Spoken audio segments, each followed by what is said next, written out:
the winners of the Student Television Network Fall Nationals, take a look at a heartwarming personal journey of one of our beloved student athletes, and Taylor Moore sits down with Tish Kama, who recently placed first in the season-opening girls wrestling tournament. Eagle Nation News starts right now.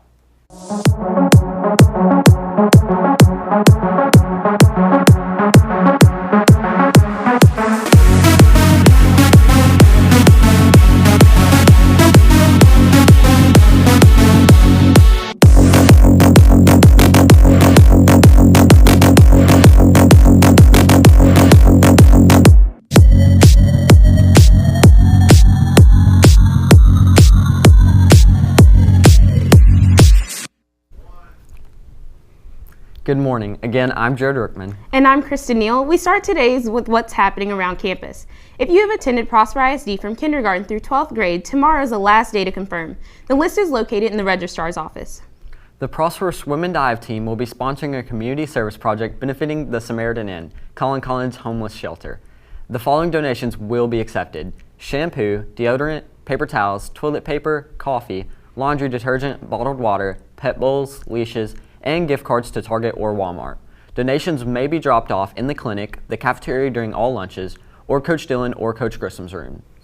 Donations may be dropped off through December 16th. A few weeks ago, we introduced you to a little film during Domestic Violence Awareness Week entitled Going Home.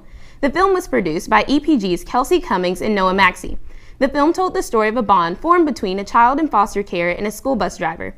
As a part of the Student Television Network's Fall Challenge, the students from EPG were given a prompt and asked to complete the challenge in just 5 days. We are proud to announce that the film was honored as first place winner in the nation, and second place and third place winners came from schools in California and Missouri. Over the summer, immigration became a hot-button political issue that had many weighing in on both sides, especially here in our home state of Texas. In order to tackle this issue in a very unique way for the Student Television Network Fall National Challenge, Austin Garcia, Liam Gamboa, Scott Harris, and Trey Maynard explored a personal story of culture that has helped shape our family here at Prosper High School. The story was recognized with a second-place finish in the competition. Here's the feature, Stealing Home. When most people hear home field advantage, they think of their rowdy student sections or being able to get that much-needed last at-bat in the bottom of the ninth inning of the state championship. But for Anthony Bernardes and his family, home field advantage means something completely different. I've been playing baseball since I was 3 years old, so I loved it the first time I played it. Anthony Bernardes is a 2-year returning varsity letterman for the state-ranked Prosper Eagles baseball team, but he would not have been here if it weren't for his mother's perseverance. The reason we left Cuba was obviously, not a good place for my parents to raise us. They wanted to get out and they wanted to come to the U.S. because that's what the dream is. You have opportunities here. You could live a life here. Like many others before her, Yusemi Bernardes defected from the communist country of Cuba, trying to find a better home for herself and her family. My dad was afraid. He was afraid that something would happen to us. He didn't want us to experience that, obviously, but it was hard. He had to make a choice. Immigration has grown exponentially, with many immigrants coming from Central and South America to states like California, Texas, and others in the Northeast. This issue came to a head in the summer of 2014 with the recent influx of unaccompanied minors who become part of our educational system.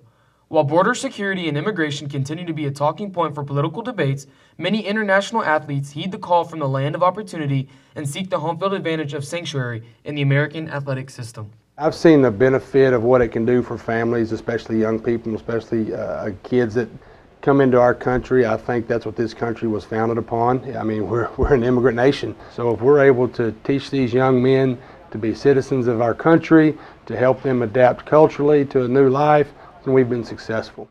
In the 2014 season of Major League Baseball, there were a staggering 224 players out of 853 that came from non-American descent. Not only is this trend prevalent in Major League sports, but also among high school students in our home state of Texas. I think the athletic landscape in America is so broad. I mean, it's worldwide. Internationally, we probably provide the best professional sports leagues there are. Had Miss Bernardes not immigrated, Anthony would not have been able to reap the advantage that America offers, whether it be little things like supermarkets or being able to play America's pastime on his new home turf. The first thing they did was they took us to like a supermarket, a grocery store, and we were in shock because we had never seen that before. I'm glad my dad decided to bring us here. I'm very thankful for that. And that the fact that I had my kids here and my kids don't have to go through that and see that, it feels good. There is no place like the U.S. This is my home. I'm Cuban at heart, but this is my home. For this new culture shock, Bernardes is now rounding third and headed for home. For Eagle Nation News, I'm Austin Garcia. When you hear the word wrestling, there are several misconceptions that come to mind. First, many of us think of hulking men performing unnecessary theatrics by jumping off the turnbuckle or smashing a chair over an unobservant opponent. However, folk style wrestling is one of the most strategic and physically demanding sports in the world. The sport requires focus, discipline, and athletic ability unlike any other sport. But the second misconception is that it is only a man's sport. To break the stereotype, Taylor Moore sits down with Tish Kama, one of the many girls who wrestle here at Prosper High School. Taylor? I'm here with Tish Kama, who just recently placed first at the Pink Panther Classic Tournament. Tish, thanks so much for being on the show. Thanks for having me. So tell me a little bit about the tournament. It was like a really competitive tournament, and I think we had a really good outcome as a team. We placed third. There was like a little bit of, I don't know, there was kind of stress a lot, but overall I think that everyone did a really good job and we brought it all. That's awesome. How do you see yourself like doing in the season? I feel like after all the practices, because we begin starting practice in August, so after all the practices so far, if we've come this far, I feel like over season we're going to just blow it out of the water. That's awesome. So just like Jared said, there's that big stereotype of just, you know, these big men that do it, but I mean, you're so tiny, you know, and not a lot of people know that girls wrestle. So how'd you get into wrestling?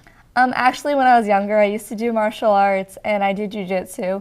So I came over here and I saw that they had a girls wrestling team, so I decided to try out. And then I found out that Texas and California are the only two states that actually have girls wrestle girls. Other states have girls wrestle guys, which I thought was like kind of different. Oh, geez, that's really cool.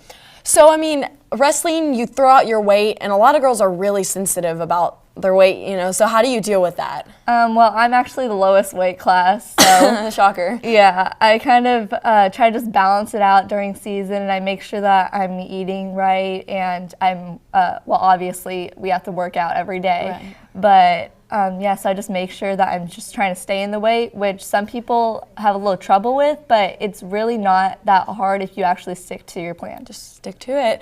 What kind of things have y'all been doing in practice? Well, our coach, usually he'll start setting us up with techniques, and then he'll have us just practice for about an hour doing techniques and takedowns and just try to do that. And then we do full on for the last hour. So it's going live and you just go and do whatever you want and just try to win. Oh, that's cool. Now, wrestling's such an individualized sport. I mean, you compete just based off of you. So how do you guys make it a big team sport? Well, see, people say that a lot, but it is, to me, a team sport. Because if you don't have your team with you, then you don't have a training partner. You don't have someone to back you up. You don't have the motivation of 30 other people behind you every time you compete. So, and also, whenever we go to tournaments, it's our whole team will place. So it's not you will place. If you do place, then you'll place the individual, but also a team has a place. Awesome. Thank you so much. Thanks for having me. Back to you, Kristen. Thank you, Taylor. We wish the boys and girls wrestling team lots of luck in this upcoming season. Dual credit paperwork for the spring semester is now available in the counseling office. You must see your counselor for authorization signatures. Forms are due to Mrs. Benavides in the counseling office by 3 p.m. on Wednesday following Thanksgiving break. And remember that Mu Alpha Theta, Prosper High School's new Math Honor Society, will have a meeting tomorrow morning at 8 in room 1132. New members are still welcome. That's it for our show today. I'm Kristen Neal. And I'm Jared Rickman.